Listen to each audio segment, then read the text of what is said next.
বা কি বলে? রাসূলুল্লাহ সাল্লাল্লাহু আলাইহি ওয়াসাল্লাম বলেছেন, বিড়াল নাপাক নয়, এটা তোমাদের আশেপাশে ঘন ঘন বিচরণকারী প্রাণী। আবু দাউদ ৭৫, তিরমিজি ৯২। আল্লাহর রাসূলের প্রিয় সাহাবী আব্দুর রহমান রাদিয়াল্লাহু তাআলা আনহু তিনি জামার ভেতরে পোষা বিড়াল নিয়ে ঘোরাফেরা করতেন।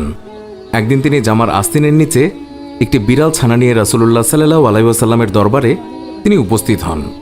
সেই সময় বিড়ালটি হঠাৎ করেই সবার সামনে বেরিয়ে পড়ল। এই অবস্থা দেখে রাসূলুল্লাহ সাল্লাল্লাহু আলাইহি ওয়াসাল্লাম তাকে রসিকতা করে ইয়া আবু হুরায়রা, অর্থাৎ হে বিড়ালের পিতা, এই বলে সম্বোধন করলেন। এরপর থেকেই তিনি মূল নামের চেয়ে আবু হুরায়রা নামে বেশি খ্যাতি লাভ করলেন। আর সেই দিন থেকেই তিনি নিজেকে আবু হুরায়রা নামে পরিচয় দিতে তিনি বেশি পছন্দ করতেন।